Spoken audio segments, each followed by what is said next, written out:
And brought to you by Chase. Jalen Rose, you know I like to get my sleep, but I will not be getting sleep tonight because I'm going to stay up late to watch the Thunder go into Portland. I can't wait to see how Russell Westbrook and the Thunder respond to not just losing, but all the criticism, all the noise, the rivalry with Dame and everything. What do you expect to see in Portland tonight between the Blazers and the Thunder? So on paper, and rightfully so, we're going to make a lot of hay about Dame versus Russ. Yep. Both of those guys are all-stars. Both of those guys are all NBA. But the guy I need to see have a signature game is Paul George. Good point. The guy that was in the top 3 of the MVP running. Now, I know he's dealt with a shoulder injury since All-Star break. He seems to be getting a lot better. I've seen him attacking the basket, getting to the free throw line, taking contact, shooting with range. Now let's see if he can have a dominant performance. Yes, Russ needs to shoot better. The Blazers are terrific at home. This is a fun series to watch. But can Paul George have a signature game and lift OKC on the road is what I'm going to be watching for. Also, one thing the Blazers don't want to have happen is this series to go to 3-2 and then they have to get on a plane to go to Oklahoma City. We know it can happen. Like, I'm not going to say the Thunder are going to win this series, but I'm going to say that if the Blazers don't finish them in this game, we could definitely see a Game 7. It's going to be really interesting, and it's also going to be the reason that I'm going to be very tired tomorrow. We always talk about the Thunder and Russell Westbrook. He always makes so many headlines. But Dame Lillard is having himself a playoffs. What have you seen from Dame Dollar? So the amazing thing about him that I want young people to pay attention to and or fans is demeanor. And with the level of range that he shoots with. Like, he's not just shooting at the three-point line with his size. He's shooting from 25 feet. Do you realize how much that opens the floor for everybody else? Like a C.J. McCollum when he's coming off a down screen or a curl, all of a sudden it's just room to operate. The same with Cantor.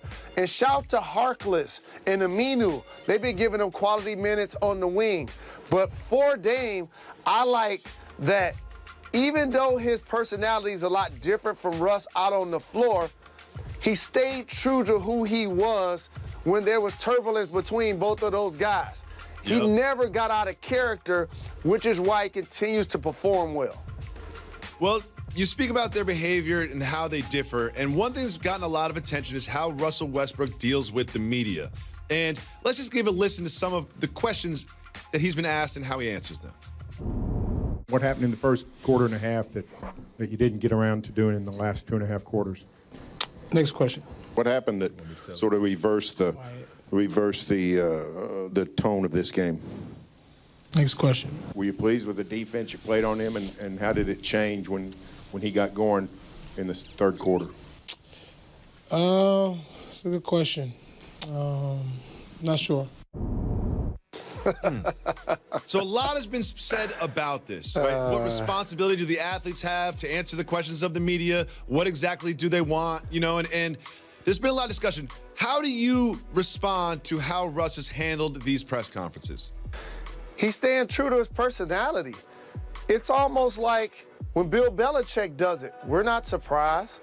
When Coach Popovich is not happy with a sideline reporter because he's doing an interview and his team is trailing by 15 and he'd much rather be coaching his squad, I understand it. And for Russ, I've heard that one of those reporters that were asking questions, they have something personal, or maybe Russ has something personal against him. I would love to see players open up and engage and answer the questions and be enthusiastic about being at the podium. But I'm also not going to be the dude that's mad when they don't. Because remember, that's their chance to express themselves as well. And it's bigger than the game. They have sponsors, they have endorsers, they have fans that go beyond what just happened. And so it'll be interesting to see if he keeps this demeanor, especially if they get eliminated tonight. It is. You make a good point. It's like, well, you want him to be true to himself. Like, we all want to get to know who these athletes are, and if there's a problem with someone who is critical of them or they feel like they've been disrespected or wronged, why should they fake it? Why should they answer the question and be happy and put a smile on just for the media? But there's also a flip side to this, which was articulated very well by Steve Kerr when he was asked about how this is being handled. He said, quote, "I just feel that we have to be very careful as a league. We're in a good place right now, very popular. Fans love the game, the social dynamic, the fashion. But more than anything, they love the connection they feel to the players. I think it's important for the players to understand that it's a key dynamic to this league. I don't think this is a healthy dynamic for this league, for any player, any team, any local media, any national media." So there's that side of it as well. Part of the reason this league is so popular is because we do feel that personal connection with the players the way that we don't in other sports. How important do you think it is for the players to sort of help the media nurture this connection, help the media by answering the questions, and help grow the league through their personalities? Well, Steve is exactly right. And he's a great follow on Twitter. Really engaging, has worldly views about a lot of things other than basketball that I appreciate. Here's what guys have to ultimately understand. The league is popular not necessarily because of you, but it's up to you to leave it in a better place for the players that come behind you. And one of the advantages that the NBA has over the NFL is its global appeal based on the number of players that represent different countries, unlike in the NFL. And in order to continue to grow the sport, that's going to be popularity, but it's also going to be personality driven. And so these guys are really engaging when they choose to be. And also everybody's happy, guess when? Their squad is winning, or people are saying amazing things about them. There's so many times I can speak into a microphone and say 100 positive things about somebody. But the one time I'm critical of them, I'm hating, or they feel like they want to clap back. That's the culture that Steve Kerr's talking about, and it is really dangerous for the league. And one thing that's dangerous for my job in particular is if you're a member of the media, we're not the only outlet for them to showcase their personality. You can follow Russell Westbrook on social. Do you know what he's not doing?